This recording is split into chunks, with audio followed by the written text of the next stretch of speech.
السلام علیکم ورحمت الله وبرکاته. سماک ټي وي چینل کې درته هرکلی ویم. امید لرم چې تاسو به ټول روغ جوړ خوشاله به یې. د ژوند په مزو کې به یې. عزتمندو نن یو افسوسناکه او دردناکه واقعه مخې ته راغلې ده. په کاټلنګ کې د کبډۍ په دوران کې فایرنګ شوی دی چې دوه کسان پکې په ګولۍ باندې لګېدلي دي او دواړه په هغه موقع باندې وفات شوي دي. فایرنګ چا کړی دی او ولې یې کړی دی او د دوه کسان یې ولې ویشتل. راځئ عزتمندو دا ټول معلومات موږ سره په دې ویډیو کې وګورئ چې پوره معلومات نه خبر شي. خو تاسو موږ سره په دې ویډیو کې نوی مهرباني وکړئ زموږ دا چینل مدر سره سبسکرایب کړئ. خوا کې ورسره ټلی نشان ووایئ چې هر یوه نوې معلوماتي ویډیو تاسو ته په اسانۍ سره میلاویږي. عزتمندو الله تعالی دې په موږ مسلمانانو باندې خپل فضل او کرم وکړي. په کاټلنګ کې کبډي شروع وا چې ډیر خلک ورته ناستو، ډیر ګرم ماحول و، ډیر د لري ځینو نه خلکه ولا راغلي وو. کبډي شروع وا، خلک په کبډۍ باندې وو چې دواړه مخالف ټیمونه یو بل سره روان شول.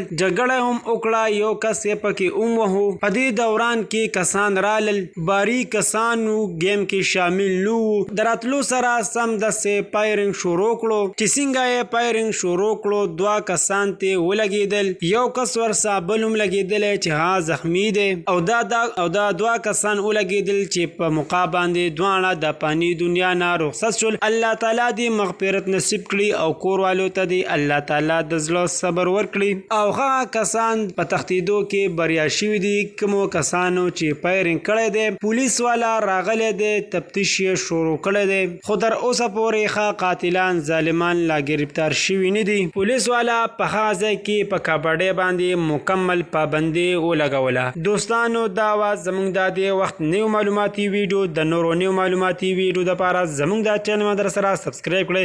خوا کې ورسره ټلی نشان ووایئ چې هر یوه نیو معلوماتي ویډیو تاسو ته په اسانۍ سره میلاویږي. والسلام.